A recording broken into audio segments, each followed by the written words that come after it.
ወደ ሳሚ ንግግር ቤተክርስቲያኒቱ እንደው የጠራ ትምህርት አላት፣ ግን ተሸፋፍኗል ብሏል። ተሸፋፍኗል። ማርያምን ብታስወግዳት ብሏል። አናስወግዳትም። ዊዝ ኦል ዲው ሪስፔክት ወንድማችን ሳሚ እመቤታችንን አናስወግድም። እመቤታችን ከኢርሳን ከምናስወግድ አንተ ባትመጣ ነው የሚቀልም ይሻላል። እኔ እመለሳለሁ ብለሃል አይደል? እመቤታችንን ቅዱሳንን ብታስወግዱ እመለሳለሁ ብለሃል። አንተም መላ እኔ ዘር ማንዘሩ ሁሉ ባይመለስ ይቀለናል። ቅዱሳንን ከቤተ ክርስቲያን ከምናጠፋ ምን ልትሰራ ስትመጣለህ? አትድንም እኮ የቅዱሳን ህብረት ያልሆነች ቤተክርስቲያን ውስጥ መጥተህ ምን ትሰራለህ? አንተም አይጠቅምህም። ባትመጣ የሚሻልህ ለዛ ነው። እመቤታችን ከሌለች የጌታችን እናት እመቤታችንን ካስወገድን እነሱን ያስወግዱን ያልከው ቃሉ ራሱ ይህን የተጠቀምከው እመቤታችንን ካስወገድን ቅዱሳንን ካስወገድን ምን ልትሰራ ትመጣለህ? ማን ጋር ነው የምትመጣው? እንዴ የቅዱሳን ህብረት በሌለበት እኮ ጌታ የለም። ጌታ ያለው በቅዱሳን ህብረት ውስጥ ራሱ ሆኖ ነው ያለው እና ምንድን ነው ይህ? ዝም ብሎ አዳራሽ እኮ አይደለም። አሁን እንደለመድክበት አሁን እንዳለህበት አይነት ቤተ እምነት ምናምን ከሆነ የምትፈልገው የሳው ይሄ ቅዱሳን ምናምን ነገር አጥፍተን ዝም ብሎ ኢየሱስ ኢየሱስ እያለ ምናምን ዝም ብሎ ወከባ ፈጥረን መተን ልብ የሚመስጥ የሆነ ነገር በዜማን በምንም ብለንህ ከዛን ልንቀላቀልህ እንችል ይሆናል። ግን ነው ምንም አይጠቅምም ለነፍስህ። ያው አሁን እንዳለህበት ቤት ነው የሚሆንበት። ስለምንም ጥቅም የለውም። አትድንም። ታዲያ ምንድን ነው ከተባለ ወላዲተ አምላክንም እንይዛለን። የስ ግድ ነው። ወላዲተ አምላክ የሌለችበትን ክርስትና እኛ እናቆም። ቅዱሳን የሌሉበትን ክርስትና እኛ እናቆም። የቅዱሳን ህብረት የሌለበትን ክርስትና እናቆም። የዚህ ሁሉ ማዕከሉና ራሱ ጌታችን ኢየሱስን ደግሞ እንይዘዋለን። ያለ ጌታ ሁሉም ባዶ ስለሚሆን ያለ ጌታ የትኛውም ነገር ባዶ ስለሚሆን ቤተክርስቲያን ክርስቶሴንትሪክ ናት እንላለን እንጂ ሶሉስ ክርስቶስ ናት አንልም። ቤተክርስቲያን ክርስቶሴንትሪክ ናት ስንል ማዕከሏ ክርስቶስ ነው እያለን ነው እንጂ በቤተክርስቲያን ውስጥ ያለው ኢየሱስ ክርስቶስ ብቻ ነው ግን እያለን አይደለም። ኢቨን ቤተክርስቲያን ራሷ ሲነገርላት ሁሉን በሁሉ የሚሞላ የእርሱ የክርስቶስ ማለት ነው ሙላቱ ናት ተብሎ ነው የተነገርላት። በጣም የሚያስገርም የክርስቶስ ሙላት ነች። የክርስቶስ ሙላቱ ምክንያቱም እርሱ ራስ ስለሆነ የእርሱ ደግሞ ሙላቱ ቤተክርስቲያን አካል ስለሆነች የጌታ አካል ስለሆነች እንዴ በዚህ ውስጥ ታዲያ የቅዱሳንን ይህንን ህብረቱን ካላገኘው ቃል በስጋ ተገልጦ የመጣባትን እመቤታችንን ካላገኘ እንዴ እነዚህን አስወግደ ራስ ልፈነጭበት ነው እንዴ? እንዴት ያለ ነገር ነው? ይህ እኮ አይደረግም። እና ሌላው ግን አንድ ነገርም ብሎናል። ክርስቶስ የነገሰው የት ነው? ቤተክርስቲያን ውስጥ አይደለም፣ የኦርቶዶክስ ቤተክርስቲያን ውስጥ አይደለም፣ ፕሮቴስታንት ጋር ነው ብሎናል። እና ለዚህኛ መልስ አለን። በእኛ ቤተክርስቲያን ውስጥ የምርም እውነተኛው ንጉሳችን ጌታችን ኢየሱስ እንደሆነ እናምናለን። አንተ ብትከሰንም ሌላ ብትለንም እኛ ንጉሳችን ጌታ ኢየሱስ ነው። ግን እኔ በፕሮቴስታንት ውስጥ ግን እውነተኛው ንጉስ አሁን ንጉሳችን ጌታ ነው ብትሉም እኔ ግን የምርም ኢየሱስ ንጉስ ነው ወይ የሚለውን እጠራጠራለሁ። ለምሳሌ ይሄ እንግዲህ የኔ እይታ ነው። ምናልባት ከምን አንጻር ካላችሁኝ ለምሳሌ እኔ በሉትራን ውስጥ ንጉሱ ሉተር ነው ብዬ አምናለሁ። ለምን? የነገሰው የጌታ ትምህርት ሳይሆን የሉተር ትምህርት ስለሆነ።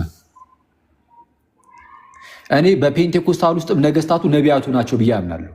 ምክንያቱም እየነገሰ ያለው የእነሱ ፌክ ተአምራትና ሐሰተኛ ድንቆችና የእነርሱ የራሳቸው ትምህርት እንጂ የክርስቶስ ትምህርት ስላሉ የክርስቶስ ትምህርት የማይነግስበት ቦታ እንዴት ክርስቶስ ንጉስ ሊሆን ይችላል እንዴ? ነገስታቱ ብዙ ናቸው። በፕሮቴስታንት ውስጥ ምን ያህል ብዙ ናቸው ከተባለ ልክ እንደ ክፍፍልነታቸው ብዛት ሁሉም የሚከፋፈለው በሆነ ሰው ትምህርት ስለሆነ ማለት ነው። ጌታ ንጉስ ነው ሲባል ህግን የምንቀበለው ከእርሱ ነው። የእርሱን ቃል ብቻ እንሰማለን እንደማለት ነው። የእርሱን ቃል የምትሰማ ከሆነ የእርሱን ትምህርት በተከተልክ ነበር። የእርሱን ትምህርት ሳትከተል ኢየሱስ ንጉሴ ነው ብትል ሐሰተኝነት ነው። ሊመስል ይችላል፣ ግን ሪያሊቱ ነው ነገር። አሁን አንተ እኮ ይመስላል፣ ግን እውነታው ግን ምንድነው? በፕሮቴስታንት ውስጥ ያሉት ነገስታት የተለያዩ ግለሰቦች ናቸው። እነ ጆን ካልቪን፣ እነ ማርቲን ሉተር፣ ሌሎች ሪፎርመሮች እና በየጊዜው በፔንቴኮስታል ውስጥ የሚነሱ የተለያዩ መምህራን ትክክለኛው እንደው መጽሐፍ ቅዱስ በጣም የከበረው የት ነው? ኦርቶዶክስ ጋር አይደለም ፕሮቴስታንት ጋር ነው ብላል። እኔ እዚህ ላይም ዳውት አለኝ። በእኛ ክርስቲያን ውስጥ መጽሐፍ ቅዱስ ከመጽሐፍት ሁሉ መጽሐፍ ቅዱስ ታላቁ ነው። ማንም መጽሐፍ ቅዱስን የሚገዳደሩ የለም። ከመጽሐፍ ቅዱስ ጋር ለንጽጽር የሚቀርብ መጽሐፍም የለንም። መጽሐፍ ቅዱስ አምላካችን አባታችን እግዚአብሔር የጻፈልን የላከልን ደብዳቤያችን አድርገን ነው እያንዳንዳችን ስናነብ የምናነበው። ስለዛ አባቴ የላከልኝ ደብዳቤ ነው። ቀስ እያልኩ ሁሌም ቢሆን አዲስ የሚሆን አይነት መልእክት ልኮልኛል፣ ደብዳቤ ልኮልኛል። ቁጭ ብዬ እሱን አነባለሁ፣ እናነባለን። ግን ስናነብ ግን ደስ የሚለው ፓርት ምንድን በዚህ ደረጃ ክብር ምን ያህል ነው ክብሩ የሚለው ለማወቅ ከፈለክ በምንድን ማወቅ ትችላለህ መሰለህ? ቅዳሴ ስትል ነበር አይደል? በቃ ቅዳሴ ላይ የሚነበበው መጽሐፍ ቅዱስ ነው። ከቅዱሳት መጽሐፍት ውስጥ መጽሐፍ ቅዱስ ነው የሚነበበው። ሊተርጂያችን ላይ አምልኳችን ላይ መጽሐፍ ቅዱስን እንጸልየዋለን። ራሱ በነገራችን ላይ መዝሙረ ዳዊትን ብቻ አይደለም፣ በኖርማል በዕለት ተዕለት ህይወታችን ብዙ ሰው መዝሙረ ዳዊትን ይጸልያል። ቅዳሴ ላይ መዝሙረ ዳዊትን እንጸልያለን፣ በምስባክ መልክ ምስባክ ተብሎ ማለት ነው። ከዛ ውጭ ግን ወንጌላትንም እንጸልያለን። ማቴዎስ፣ ማርቆስ፣ ሉቃስ፣ ዮሐንስ ከአራት ወንጌላት የአንድ ወንጌል ሁሌም ይነበባል እንደምታውቁት። እሱ እኮ በጸሎት መንፈስ ሆነን የምንጸልየው ጸሎታችን የጸሎታችን አንዱ አካል ነው። የሚነበቡ ምንባባቱ የጸሎታችን አንዱ አካል አድርገነዋል። መጽሐፍ ቅዱስን እንጸልየዋለን። ራሱኛ ደግሞ ከወንጌላት ብቻ እንዳይመስላችሁ፣ ሁሌም ቅዳሴ ባለ ቁጥር ከጳውሎስ መልእክታት ይጸልያል፣ ይነበባል። ከጳውሎስ መልእክታት ብቻ ደግሞ እንዳይመስላችሁ፣ ከሐዋርያት ስራ ሁሌም ከሐዋርያት ስራ አይቀርም እንዴ። እሺ ሌሎች ውስጥ የነ ይሁዳና የነ ያዕቆብ መልእክታት፣ እንደዚሁም የነ ዮሐንስና የነ ጴጥሮስ መልእክታት ልትሉ ትችላላችሁ። እና የቀሩትም ምን ቀረ ከዮሐንስ ላይ ውጭ እንደዛ ልትሉ ትችላላችሁ። የስ ከእነሱ ውስጥም ከአንዳቸው ተመርጦ ደግሞ እንጸልያለን። ሁሌም ቅዳሴ ላይ የማይቀር ነገር። ይህንን እያነሳሁላችሁ ያሉት ምንድን ነው? መጽሐፍ ቅዱስ ምን ያህል ክብር አለው ካላችሁ እኛ ጋር ሊተርጂካል የሆነ መጽሐፍ ሳይቀር ሆኗል። መጽሐፉ ራሱ እንጸልየዋለን፣ መጽሐፍ ቅዱስን እንጸልየዋለን ራሱ። ስለዛ ለመጽሐፍ ቅዱስ ያለን ክብር እንዲቀላል አይደለም። ዝም ቀለል አድርገን የምናየው ነገር አለ። ስለዚህ ቤተክርስቲያናችን ውስጥ መጽሐፍ ቅዱስ ትልቅ ክብር አለው። ይህንን ያዘን እናድርግና ሌላ ያከበርንበትን አንድ መንገድ ላሳያችሁ። መጽሐፍ ቅዱስን ስናነብ በግላችን እንደፈለግን እየተረጎምን ራሱ አናነብም። ተመልከቱ ጋይስ፣ ለመጽሐፍ ቅዱስ በጣም ታማኝ የሆን ነው። እኛ እንደፈለግነው ለስሜታችን እያስገዛ ነው መጽሐፍ ቅዱስን ጨፍልቀን ይዘነው አይደለም፣ ረግጠን ይዘነው አይደለም። ከጥንትም ጀምሮ በቤተ ክርስቲያን ውስጥ ሲተላለፍ በመጣው መልኩ ብቻ ነው የምንመለከተው መጽሐፍ ቅዱስን። እኔ በፕሮቴስታንት ውስጥ ግን መጽሐፍ ቅዱስ ይከበራል ብዬ አላምንም። የማምነው መጽሐፍ ቅዱስ ይከበራል ሳይሆን አንዳንድ ሰዎች መጽሐፍ ቅዱስን ባልሆነ መንገድ ጠምዝዘው ተርጉመዋል፣ የእነሱን እየተከበረላቸው ያለው እንጂ መጽሐፍ ቅዱስ አይደለም። መጽሐፍ ቅዱሱ ለምሳሌ በግልጽ ጥምቀት እኮ ያድናል ብሎ ቃል በቃል ሲናገር፣ እነሱ ግን መጽሐፍ ቅዱስን እያነበቡ ጥምቀት አያድንም ይላሉ። ስለዚህ ያከበሩት መጽሐፍ ቅዱስን አይደለም፣ መጽሐፍ ቅዱስን ሌላ ሰው የተረጎመበትን መንገድ የራሳቸውን መምህራንን ያከበሩት፣ የመምህራኑን ቃል ነው። የእነሱን መምህራን ቃል አከበሩ እንጂ የእግዚአብሔርን ቃል መጽሐፍ ቅዱስን አላከበሩትም። እየተረዳችሁት ነው ጋይስ? ሀሳቡን እየተረዳችሁት ከሆነ እነዚህ ሰዎች መጽሐፍ ቅዱስን አንብበው መጽሐፍ ቅዱስ በግልጽ የሚናገረውን ነገር ክደው ከመጽሐፍ ቅዱስ ተቃራኒ የሆነ ነገርን ይናገራሉ። መጥተው ያንን የተናገሩት ከየት ባገኙት ነው? ከሌላ ሐሰተኛ መምህር የሰሙትን ይዘው ነው። እያከበሩ ያሉት የሐሰተኛውን መምህር ቃል እንጂ የእግዚአብሔርን ቃል እንዳልሆነ በዚህ እናውቃለን። ስለዛ መጽሐፍ ቅዱስ እናንተ ጋር አይከብርም። ብቸኛው ኦቶሪቲ የተባለው መጽሐፍ ቅዱስ አይደለም። መጽሐፍ ቅዱስ እኮ ቴክስት ነው፣ ጽሑፍ ነው፣ ግን ውስጡ ግን የእግዚአብሔርን ሀሳብ ይዟል። ይሄ ባለስልጣን ነው ስትሉ እኮ አንብባችሁት ነው አይደለ? ከዛን ተረድታችሁት ነው አይደል? የተረዳችሁት መረዳት ግን ሐሰተኛ መረዳት ነው። ስለዚህ ብቸኛ ባለስልጣን ያላችሁት የራሳችሁን መረዳት ነው እንጂ የእግዚአብሔርን ሀሳብ አይደለም። የእግዚአብሔርን ሀሳብ እንደዚሁ ልታገኙ ስለማትችሉ ማለት ነው። እና ከዚህ አንጻር መጽሐፍ ቅዱስም ጌታ እርሱ ኢየሱስ ክርስቶስ የከበረው የክርስቲያን ምስጢር ብለን እናምናለን። ጠቅለል ስናደርገው ጌታንም አንተውም ማለት ጌታ ምንድነው? ሴንተራችን ብያቸዋለሁ። ማዕከላችን ነው። በቃ አለቀ። ሁሉም ነገር የሚጋጠምበት ከዛ ደግሞ አለታችን መሰረታችንም እርሱ ነው። የእምነታችን ጀማሪውም ፈጻሚውም እርሱ ነው። ሊቀ ካህናትና ሐዋርያ እርሱ ነው። የእምነታችን ማለት ነው። ጀማሪውም ፈጻሚውም ራሱም እርሱ። ሁላችንም እርሱን እየተመለከትን ከፍ እያለን እንሄዳለን። በዚህ ውስጥ ግን ዙሪያዋችንን ደግሞ የከበቡን ደግሞ ምን አሉ? ቅዱሳን አሉ። ቅዱሳንን ዞር አናደርግም በፍጹም። በነገራችን ላይ ለድርድር አናቀርባቸው። እመቤታችንንም አንተዋትም፣ ቅዱሳንንም አንተውም። ይልቁንም ከእነርሱ ጋር ተያይዘን እንደውም በእነርሱም የተደገፍን ወደ ጌታ እንቀርባለን። የስ በሚገባ እዚህ ምድር ላይ ያለን እርስ በርስ እንደጋገፋለን። ትክክል። በጸሎት ከእነርሱ ጋርም ጭምር ደግሞ ማለት ነው። እና ከዚህ አንጻር ልንመለከት ይገባል። እሺ ቀጥልናቱ። ጨርስና ቀጥላለሁ። አኪዋ ጨርሻለሁ። እሺ ቃሎት ያሰማልን። አይ በደንብ ብለዋል። የተወሰነች ነገር ለመጨመር ነው እና ቃሎት ያሰማልን። አኪዋ መጨረሻ ላይ ወንድማችን ሳሚ ያለውን አሁን አኪ ከተናገረው ነገር ላይ ራሱ ማሳየት የምንችለው ነገር አለ። መጽሐፍ ቅዱሳችን ምን ይላል? ስለ ቤተክርስቲያናችን ምን ይላል? እና ስለ ጌታ ቤተክርስቲያን እንደው ስለ እውነተኛዋ ቤተክርስቲያን በደሙ ስለመሰረታት ቤተክርስቲያን መጽሐፍ ቅዱሳችን ምን ይላል ነው። አሁን ተመልከቱ። ወንድማችን ሳሚ እንግዲህ ሌላውን ሰው ጥላቻ እያለ ነበር አይደለ? እስቲ ምን አይነት ጥላቻዎችንም እናያለን። ለምሳሌ ቅድስት ድንግል ማርያም ላይ ያለውን ጥላቻ ራሱ የምናየው ባይዘ ቀጥታ መናገር አይጠበቅባቸውም። ጥላቻ ለማለት ራሱ ማለት ነው ገለል አድርጉ ቅዱሳንን ሲል ሰምታችሁታል ማለት ነው። ዕብራውያን መልእክት ለምሳሌ ምዕራፍ 12 ላይ ቤተክርስቲያንን በአእምሯችን በልባችን ላይ ያስቀመጠ የሳለልን የእግዚአብሔርን ቃል እናገኛለን ማለት ነው። እና ቤተክርስቲያን ምንድናት የሚለውን ሐዋርያው ቅዱስ ጳውሎስ ሲነግረን ዕብራውያን 12ን ስታነቡ ወዴት ደርሳችኋል ነው የሚለው? ወደ ክርስቶስ ደርሳችኋል። እና ወደ ክርስቶስ ስትደርሱ ግን አለ ከክርስቶስ በፊት የት እንደደረስን ሲነግር እንዲህ ይላል። ላንብላችሁ። ወደ ጽዮን ተራራና ወደ ሕያው የእግዚአብሔር ከተማ ደርሳችኋል ይላል። ይቺ ማናት? ቤተክርስቲያን ናት አይደለ? ወደ ሰማይቱ ኢየሩሳሌም የተባለች ማለት ነው። ከዛ ምን ይላል? እቺ ቤተክርስቲያን ውስጥ ተመልከቱ፣ በደስታ ወደ ተሰበሰቡበት ወደ አእላፋት መላእክት ነው የደረሳችሁታል። ስለዚህ እዚች ቤተክርስቲያን ውስጥ መላእክት አሉ። ኦኬ፣ በደስታ ወደ ተሰበሰቡባት መላእክት ህብረት ነው የደረስ ነው። ከዛስ በሰማያትም ወደ ተጻፉ ወደ በኩራት ማህበር የሁሉ ዳኛ ወደሚሆን ወደ እግዚአብሔር ፍጹማን ወደ ሆኑት ወደ ጻድቃን መንፈሶች ደርሳችኋል ነው። እነዚህ የጻድቃን መንፈሶች የሚባሉት በብሉይ ኪዳን ያለፉ ቅዱሳን፣ በሐዲስ ኪዳን ያለፉ ቅዱሳን ህብረት ናት ቤተክርስቲያን ማለት። ተመልከቱ፣ ራስ ነው ክርስቶስ። ከዛ በኋላ ደግሞ ሁሉም ደግሞ ብልት የሆነ በአካሉ ይጋጠማል። አንድ አካል አለ እና እንግዲህ ወንድማችን ምን እያለ ነው መሰላችሁ? ራሱን ብቻ እንያዝና አካሉን እንተው ነው። ገለል አድርጉ ነው። አካሉን ገለል አድርጉ ነው። ይሄ በቃ መጽሐፍ ቅዱስ አልተናገረም።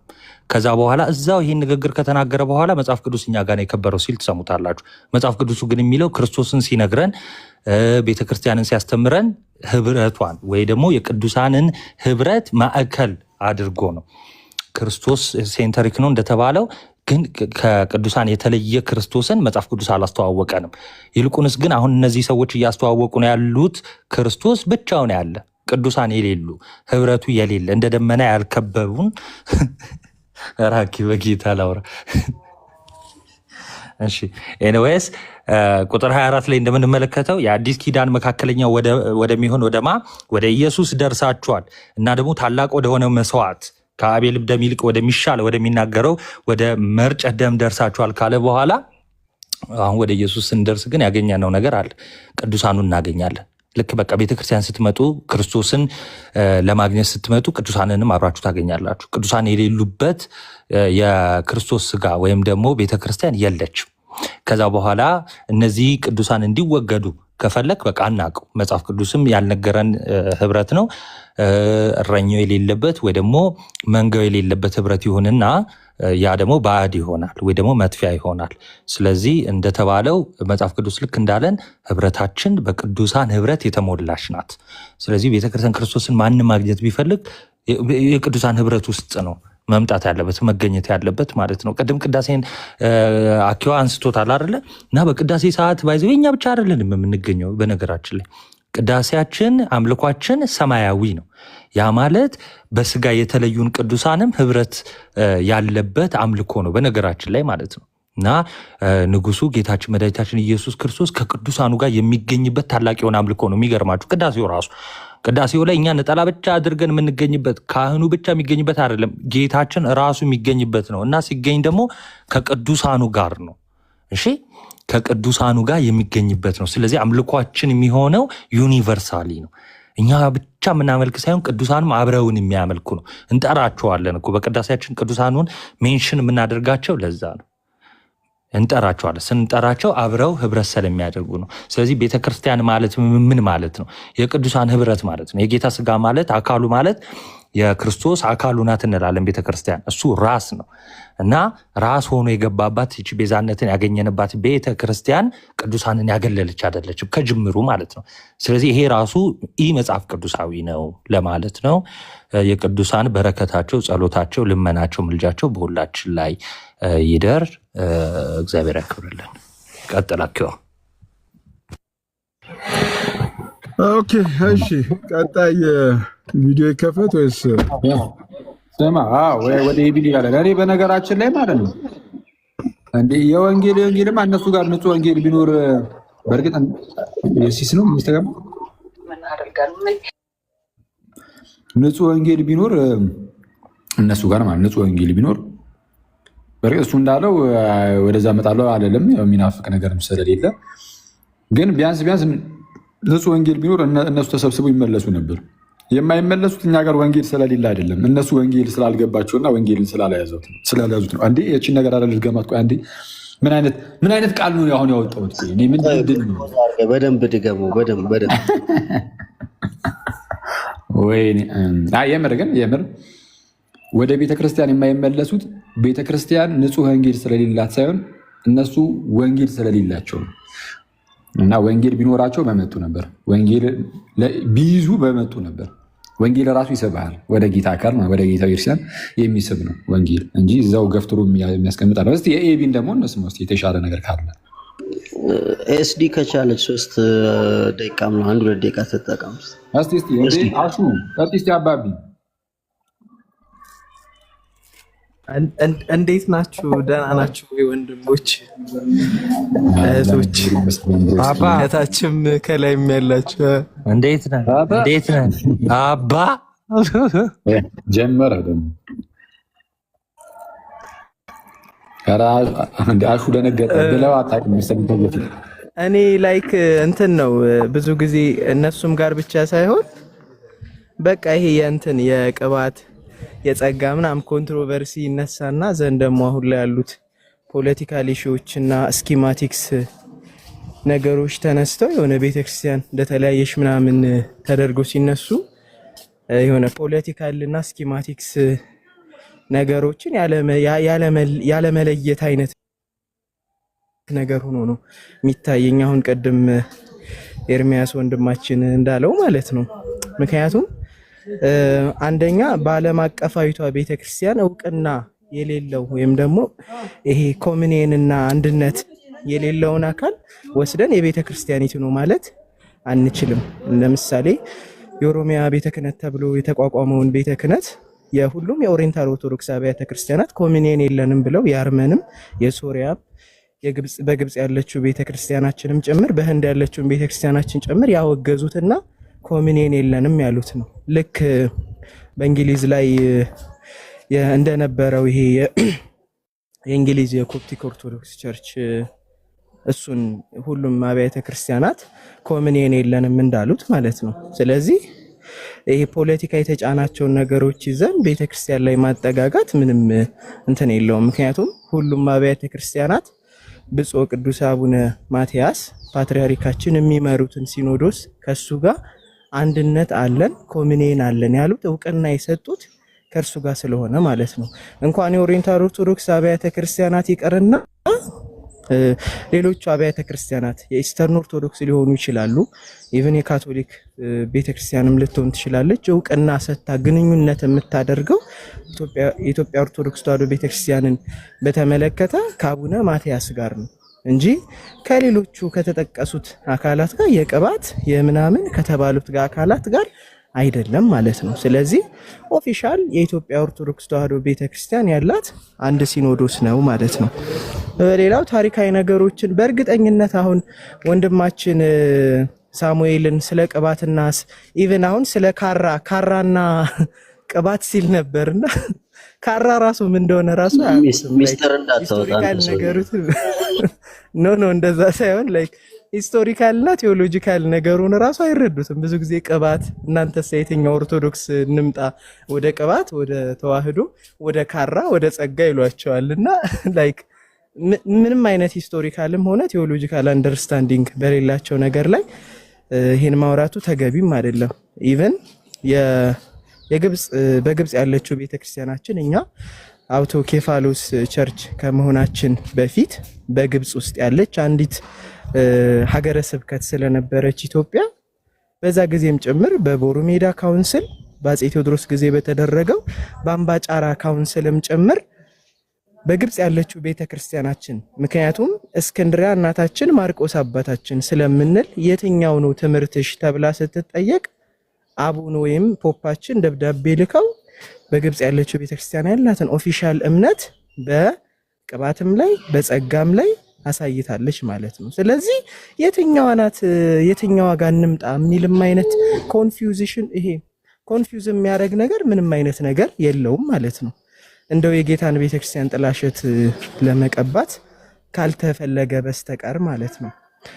እና ደግሞ ይሄ አንዳንዴ ብዙ ጊዜ የምታዘበው የአንዳንድ የግለሰብ ድርጊቶችን ይሄ የሆነ ፖለቲካል ማርኬት ለማግኘት የሚፈልጉ ሰዎችን እሳቤ አስተምሮ ሊሆን ይችላል። እንደዚሁም ደግሞ ስኪማቲክስ የሆኑ ሰዎችን እየተያዘ የኢትዮጵያ ቤተክርስቲያን አስተምሮ ይህ ነው እየተባለ ይሄንን መለየት ያስፈልጋል። ከቤተክርስቲያኗ ኦፊሻል የዶግማ ትምህርት እና ከዚህ ከግለሰብ አቋሞች ቤተክርስቲያንን ለይቶ ማየት ያስፈልጋል ብዬ አስባለሁ። ሰዓት እንትን እንዳለ ካለበት እምነት ከደረሰበት እውቀት ምናምን አንጻር ወደ ቤተክርስቲያን አልመለስም ቢል መብቱ ነው። ግን ኦርቶዶክስ ከመሆን ኤቲስት ብሆን ይሻለኛል ካለ ስለዚህ ይሄ ዶግማ ምናምን እያለ ያወራው ወሬ ሁሉ ዝም ብሎ እዛው ለመጨቃጨቅ ያህል እንጂ ከልቡ አይደለም ማለት ነው። ስለዚህ ሰረዝ ነው በቃ። ለሳምንት ብለን ነበረ ገልበጥ ባጣ ትውልዳ መስመስ ጊዮርጊስ ላይ ደበታው መሪጌታውን ጠርታ አንተ አይቷት ኤቢ ያራዳ ልጅ ነች። ጊዮርጊስን እየፈለጉ ነው። ሲያገኘው ይመጣል፣ ብዙም አይቆይም፣ ይመለሳል። እኔ በጣም የሚያስገርምኝ እኔ አንዳንድ ሰው ከኦርቶዶክስ የወጣበት መንገድ በጣም አስቂኝ ይሆንና ከዛ ደግሞ ወደ ኦርቶዶክስ ከመመለስ ኤቲስት ቢሆን ይሻለኛል። በጣም ነው የሚያስቀው። ማለት እኔ አንድ ኦርቶዶክስ ፕሮቴስታንት ላይ እንደዛ ቢናገር ይቀላል አንድ ሰው ኦርቶዶክስ ላይ እንደዛ ከሚናገር። ምክንያቱም አትሊስት የኦርቶዶክስ ክርስቲያን ውስጥ እንደዚህ ነው ዶግማዋ ምናምን ተክል ነው ብሎ እያወራ ስለሆነ መልሶ ደግሞ ዶግማዋ ትክክል የሆነች ያውም የጌታ ቤተክርስቲያን እንደሆነችም ያምናሉ መሰለኝ። የጌታ ቤተክርስቲያን ጋር ከሚሄድ ኤቲስት ብሆን ይሻለኛል ብሎ መናገር ይሄ ምን ይባላል? አረ ግድ የለም እንደዛ አይልም በፍጹም። ኦርቶዶክስ ከመሆን ኤቲስት ብሆን ይመርጣለሁ በፍጹም አይልም። ነቢ ከአንተ በላይ ዛሬ አለመሰለ እንዴ ዶግማ ወደሌላት ወደ ኤቲስት ሄዳል እንዴ? እሺ ለሚስ ላድርግልሽ። አረ ሲስ አላልኩም እኔ። አረ አንትሽ ነው ያልኩት። ሲሲ አንተማ አውራ እንዴ ሀሳብን ያው ኤቢ እንደዛ ሊል አይችልም ነው ያልከው። ጥሩ ነው ሀሳብን አካፍለን። ምክንያቱም አንተ ምንም አምላክ ወደ ማለት ኦርቶዶክስ የጌታ ቤተክርስቲያናት ብሎ ሲናገር ሰምቼዋለሁ። ዶግማ ብዙ ነገሮቿ ትክክል ናት ወደ ሚላት ቤተክርስቲያን ከሚሄድ ይልቅ ወደ ኢአማኝ መሆን እመርጣለሁ ካለ ይሄ እንግዲህ ሳይታወቅ ከፍተኛ ለኦርቶዶክስ ጥላቻ ውስጥ አለ ማለት ነው እንጂ እንደዛ ካለ ትክክል ሊሆን አይችልም። ከማታ አንጻር ነው። አክሊልሻ እዮባ ማይኮን ታርጎ ነበር። እዮባ የቤት አይ አትሳቀቅ፣ እንደ ቤት ያውልልህ ነበር። ፍትት ይበለበት እንጂ ግን ብሏል። እንደ አስፈላጊነቱ እኮ እዚህ ጋር ሁላችንን እኮ ማባረር ነው በእውነት አይመጣውም። ኤቲስት አንተ እንደ ኤቲስት እኮ ማለት ሲስ አንተ እኮ ከእንትኑ አንጻር ነው አይደል? ማለት ቀድሞ ካወራው ነገር አንጻር አይልም የሚል ከዛ አንጻር ነው። ከዛ ነገር አንጻር እዛ የነበሩት ግን ብሏል ብለው 100% እርግጠኛ ሆነው ኮሜንት ላይ እየተናገሩ ነው። በቃ ስለዛ ቪዲዮ ስናይ ነው የምናምነው። አናፖሎጂ ይኸው እኔ ቪዲዮ አለኝ ምናምን እያለ ነው። ከአናፖሎ ይግባ አንደኛውን በቃ ጀምረናል። ካላየን አናምንም።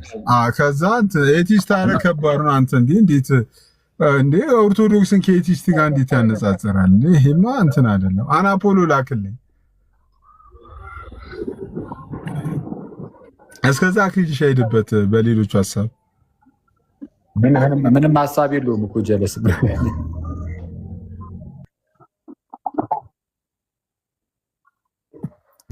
እንደ ግድ ነው ያማር እንዴ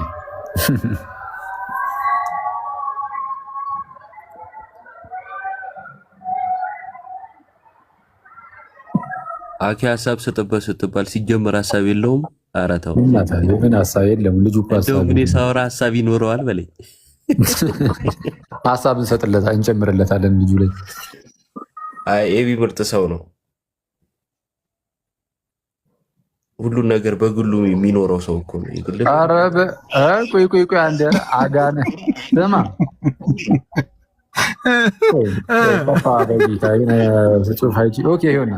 አጋንንታዊ ትምህርት ምንድነው? ሰብለ በስነ ስርዓት ጻፊ። እንግዲህ ስራ አትሁኝብን። እሺ የቲክቶክ ልጆችን እኛ ነን ወደ መጽሐፍ ቅዱስ የመራ ናቸው እያለ ነበረ። ማናቸው የቲክቶክ ልጆች? ደግሞ የቲክቶክ ልጆች የሚባሉ መጡ ደግሞ ቲክቶክ ማይወልደው የለ እኛን አይደለም መቼስ እኛን ወደ መጽሐፍ ቅዱስ መራችሁ እያለን ባልሆነና ባላሳቀኝ ለዛ ሊሆን አይችልም። የቲክቶክ ልጆችን ግን አስተዋወቁን።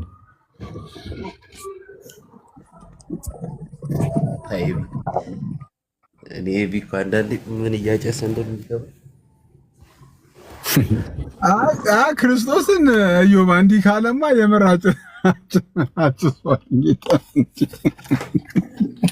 አጨሰ ነው ያላልኩም። ሲሳብ ምንድን ነው ያጨሰው? ይጋጫል እርስ በርሱ እኮ በጣም ተምታታብኝ። እኔ ራሱ እኮ እንዴ አንደኛው እኮ ጠዋት እኮ እንትኑ ይናፍቀኛል አለ። ከዛ በኋላ ምን አስኬደኝ ይላል። እንዴ እኔ ምን ላድርግ?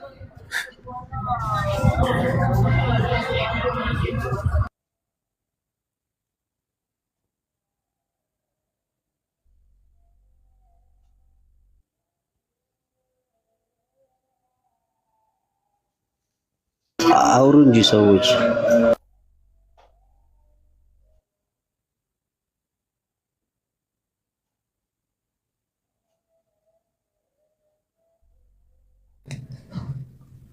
የከረመ ሰው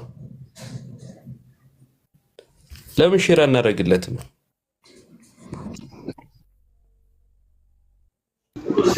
መርጌታው ነው ለሰው ጥያቄ እየፈለገ ነው። ቢራውን ሲያገኝ ይመለሳል። ባይብላሪ ውስጥ መጽሐፍ ቅዱስ እኮ ብታይ በቃ እዛ ውስጥ እንኳን አንድም አላገኘውም። ይገርማል።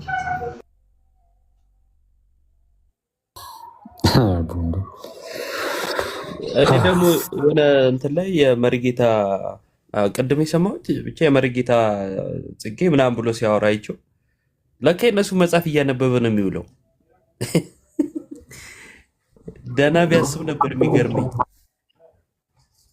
መርጌታ እንትናን እኮ ነው እነ ጽጌ ስጦታ ምናምን የሚባሉ ጀለሶችን የጽጌዬን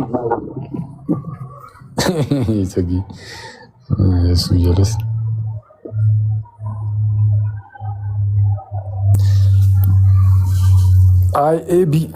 እሺ ምንድነው ታዲያ? ቪዲዮ ያሳዩና ግን ላይክ ፖዚቲቭ ይሄ ላይክ አዎንታዊ ምልከታ ለምንድን ነው የማይኖረን ስልህ የኢትዮጵያን ቤተክርስቲያን የኢትዮጵያ ኦርቶዶክስ ቤተክርስቲያን ተከታይ ባይሆኑ ምዕመን ባይሆኑ ግን እቺ ቤተክርስቲያን ለሀገር ያበረከተችው አስተዋጽኦ የለም ወይ ማለት ይሄንን ለማወቅ ወይም ደግሞ እንደ አናላይዝ ለማድረግም ይሄ ስኮላር መሆን ምና ይጠበቃል ብዬ አላምንም። ምክንያቱም ትላንትም ሲናገሩት ነበረ የዘመን መቁጠሪያ ብንል ፊደል ብንል ኢትዮጵያን ያስከበሩ አሁንም ድረስ በዩኔስኮ የተመዘገቡ የተለያዩ ቅርሶች ለምሳሌ የአክሱምን ሐውልት እንትን ብንለው የላሊበላ ውቅር አብያተ ክርስቲያን የተለያዩ ውቅር አብያተ ክርስቲያናት ጥንታውያን የሆኑ የተለያዩ ማኑስክሪፕቶች አባ ገሪማ ጎስፔልን ጨምሮ የጥምቀት በዓል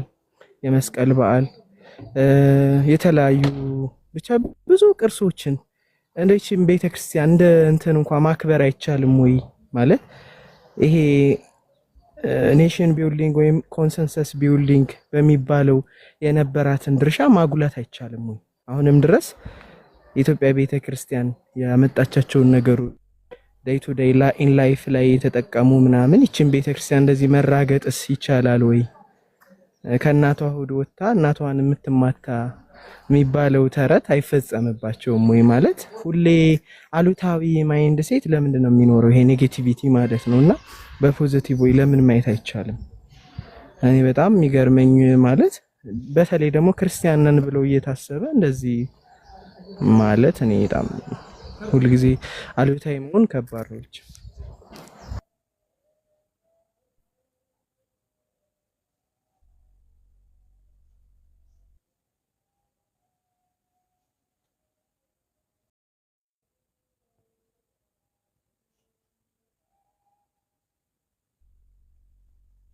ሁላችሁም ከኛ ባትወጡ ያው ታድሶ የሚባሉት አካላት ከኛ ነው የወጡት እኮ አይደል እንዴ? ፕሮቴስታንቲዝም ከካቶሊክ እንደወጣ እናውቃለን። ግን ኦብቪየስሊ ታድሶ ኦርቶዶክስ ነኝ አይደለም የሚለው ትምህርታቸው የፕሮቴስታንትም ቢሆን ዘንድ ደግሞ ኢትዮጵያ ላይ እንግዲህ ወንጌልን ምንን ቀድማ የሰበከችው ኢትዮጵያን በወንጌል ያረሰረሰችው የኢትዮጵያ ኦርቶዶክስ ተዋሕዶ ቤተክርስቲያን ናት። ይሄንን አትክዱትም መቼስ። ፕሮቴስታንቲዝም መች ነው የመጣው ኢትዮጵያ ላይ? የኛ ቤተክርስቲያን ነች። ስሙ ምን ያህል ሊከበር እንደሚገባ ስትናገር ለስም አጠራሩ ራሱ ክብር ምስጋና ይሁን ብላ ነው የምትጀምረው። ጌታችን አምላካችን መድኃኒታችን ኢየሱስ ብላ ትጠራዋለች፣ ታመልከዋለች። ግን በአንተ ሐሳቤ ልክ ከሆነ ያንተ ሐሳቤ እኮ ምንፍቅና ነው። በአንተ ልክ እንዴት እናከብረዋለን? ያንተ አክብሮት እኮ ስድብ ነው ብለን ነው የምናምነው ለኢየሱስ። የጴንጤ አክብሮት ለኢየሱስ ስድብ ነው፣ ምንፍቅና ነው። ስሙን ቢጠሩትም ክደውት ነው፣ ለማስመሰል ነው ብለን ነው የምናምነው። ስለዚህ እንደናንተ አዎ አይደለም፣ ትምህርታችን እንደናንተ አይደለም፣ አክብሮታችን እንደናንተ አይደለም። ህይወታችንም እንደናንተ እንዲሆን እንዳትጠብቁ። እኛ እንደ ሐዋርያቱ እንደጠሩት ሐዋርያቱ እንዳስተማሩት እንደዛ ኢየሱስን እናመልከዋለን። እንደኔ አመልኩልኝ እንደኔ ካልሆነ ወይም እንደኔ ስበኩልኝ እንደዛ ካልሆነ አልሰበካችሁትም ማለት ነው ከሆነ እሱ ስህተት ነው፣ እንዳትጠብቀው። እንደ ምንፍቅና ያለበት ትምህርት ስናስተጋባ ስለማንገኝ ማለት ነው። ለምሳሌ እቺን ብቻ ብዬ ጨርሳለሁ። ኦል ጂሰሶች እንደሚሉት እሱ ይለዋል ወንድማችን ኤቢ ኢየሱስን ኦል ጂሰሶች እንደሚሉት ይለዋል። አይ አልለውም ይላል። ለምን? ምክንያቱም ኦል ጂሰሶች ኢየሱስ አብ ነው ይላሉ፣ እንደዚህ ይላሉ ብለህ ትምህርታቸውን ትዘረዝራለህ። በቃ እኛም አንተ እንደምትለው አንልም። ምክንያቱም አንተ ከኦል ጂሰሱ ለኔ አትለይብኝም። መጽሐፉ እንደሚለው መጽሐፍ ቅዱሳችን እንደሚለው የቀደሙ አባቶቻችን እንዳስተማሩት እንደዛ ግን እንለዋለን። እና በራሳችሁ የእውቀት ዶሮ ጭንቅላት በማታከል ጭንቅላታችሁ አስባችሁ ትልቋን ቤተክርስቲያን በራሳችሁ ልክ ትሰፋልኝ የሚለው ይሄ ትዕቢትም ብልግናም ጭምር ነው። የናንተ ነፍስ እንደ ሰው ታሳዝነናለች፣ አስተሳሰባችሁ ግን ምንም አይደለም። በአስተሳሰባችሁ ልክ ቤተክርስቲያን ስላልተገነባች በኢየሱስ ልክ እንጂ ማለት ነው። ቦታ ማወቅ ያስፈልጋል። ቦታ ማወቅ ጥሩ ነው። ቲክቶክ ለሁላችን የማውራ እድሜ ምንድነው ጊዜ ስለሰጠን ማውራት ስለቻለን ትልቋን ቤተክርስቲያን እንደው ማስተካከል የምንችል እየመሰለን እየተነሳ የምናወራ ከሆነ ልክ አይደለም። እና ኤቢም ቦታን ብታቅ ጥሩ ነው ብዬ አስባለሁ። ዮባዬ በጣም ቴንኪው እናመሰግናለን። ኤቢ ደውዬለት ነበር ስብሰባ ላይ ነኝ ብሎኛል። ምናልባት ወደ በኋላ ከቻለ መጥቶ ቢጠየቅ ጥሩ ነው። እኔ ፐርሰናሊ በጣም የተማረ ሰው ቢያንስ ያነበበ ሰው እንደዚህ አይነት ነገር ይናገራል ብዬ ምናልባት ተሳስቶ የሆነ ስሜት የሆነ የተናገረው ነገር ከሆነ ማስተካከያ ቢያደርግ ብዬ ነው።